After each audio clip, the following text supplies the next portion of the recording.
Hello everyone, welcome to success with Rai academy.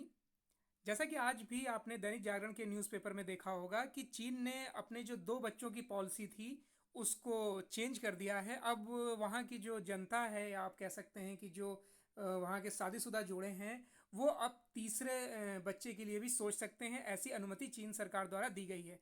अभी तक ये पॉलिसी थी कि वहाँ पर जनसंख्या को देखते हुए दो बच्चों की नीति लागू कर दी गई थी। अब जब वहाँ के अब ये नोटिस किया जा रहा है कि जनसंख्या जो है, यानी वो जो युवाओं की जनसंख्या है, वो काफ़ी कम स्तर पर आ गई है। अगर हम 10 साल पर वहाँ पर भी जनसंख्या होती है, तो अब जिस तरीके से वहाँ पर बुजुर्गों की जनसंख्या बढ़ रही है, उसको देखते हुए इस नीति में परिवर्तन किया गया है। तो आज का हमारा टॉपिक यही है कि चीन ने खत्म की दो बच्चों वाली नीति, अब 3 संतानों की मिलेगी अनुमति। यह फैसला तब लिया गया है जब हाल ही में चीन की जनसंख्या के आंकड़े सार्वजनिक किए गए थे, जिससे पता चला है कि उसकी जनसंख्या बीते कई दशकों में सबसे कम रफ्तार पर बढ़ी है। नेक्स्ट पॉइंट है इसका कि चीनी सरकार ने हाल ही में अपने नागरिकों के लिए बच्चों के जन्म को लेकर लगाए गए प्रतिबंधों में ढील दे दी है। पहले देश में अधिकतम 2 बच्चों को जन्म देने की इजाजत थी, लेकिन अब अधिकतम बच्चों की संख्या बढ़ाकर 3 कर दी गई है। चीन के राष्ट्रपति सी जिनपिंग की अध्यक्षता में एक पोलित ब्यूरो की बैठक के दौरान ये इस बदलाव को मंजूरी दी गई है। चीन में 31 मई 2021 को यह घोषणा की गई है कि अब देश में प्रत्येक दंपत्ति को 2 नहीं बल्कि 3 बच्चों को जन्म देने की अनुमति होगी। सरकार ने यह कदम घटती प्रजनन दर में सुधार लाने और वर्कफोर्स की संख्या में आ रही गिरावट को रोकने हेतु उठाया है। साल 2019 में चीन में प्रसव दर लगभग 6 दशकों में सबसे निचले दर पर आ गई थी। आपको पता होगा कि जनसंख्या के मामले में विश्व में चीन का प्रथम स्थान है।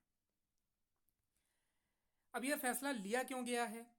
यह फैसला तब लिया गया है जब हाल ही में चीन की जनसंख्या के आंकड़े सार्वजनिक किए गए थे, जिसमें पता चला कि उसकी जनसंख्या बीते कई दशकों में सबसे कम रफ्तार में बढ़ी है। इसके बाद चीन पर दबाव बढ़ रहा था कि वह जोड़ों को अधिक बच्चे पैदा करने हेतु प्रेरित करें और जनसंख्या की गिरावट को रोकें। वन चाइल्ड पॉलिसी जब ये लागू की गई थी, वो कब लागू हुई थी ये देख लेते हैं कि वन चाइल्ड पॉलिसी के कारण देश में लिंग अनुपात में बड़ा अंतर सामने आया है। आंकड़ों के अनुसार साल 2010 से 2020 के बीच चीन में जनसंख्या बढ़ने की रफ्तार 0.53% थी, जबकि साल 2000 से 2020 के बीच यह रफ्तार 0.57 थी। यानी पिछले 2 दशकों में चीन की जनसंख्या बढ़ने की रफ्तार कम हुई है। सबसे ज्यादा आबादी वाला देश, जैसा मैंने बताया आपको कि आंकड़ों में बताया गया है कि साल 2020 में चीन में केवल 12 मिलियन बच्चे पैदा हुए हैं, जबकि 2016 में यह आंकड़ा 18 मिलियन था। यानी चीन में साल 1960 के बाद बच्चों में पैदा होने की संख्या भी सबसे कम पहुंची है। चीन इस समय विश्व की सबसे ज्यादा आबादी वाला देश है। उसके बाद सेकंड नंबर पर आता है भारत। हर 10 साल पर राष्ट्रीय जनगणना होती है, जैसे भारत में भी हर 10 साल पर होती है। चीन 1990 के दशक से हर 10 साल पर राष्ट्रीय जनगणना करवाता है। नवीनतम आंकड़ों के अनुसार देश की जनसंख्या 2010 के मुकाबले 5.38% यानी कि 7.206 करोड़ बढ़कर 1.41178 अरब हो गई है। चीन ने जारी किए जनसंख्या के आंकड़े। हाल ही में चीन ने अपनी जनसंख्या के आंकड़े जारी किए थे। इसके मुताबिक पिछले दशक में चीन में बच्चों के पैदा होने की रफ्तार का औसत सबसे कम था। इसका मुख्य कारण चीन की टू चाइल्ड पॉलिसी को बताया गया था।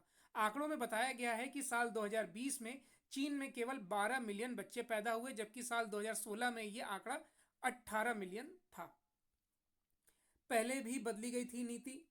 चीन ने 1779 में तेजी से बढ़ती जनसंख्या दर को धीमा करने के लिए एक बच्चा पैदा करने की नीति यानी कि वन चाइल्ड पॉलिसी की शुरुआत करी थी।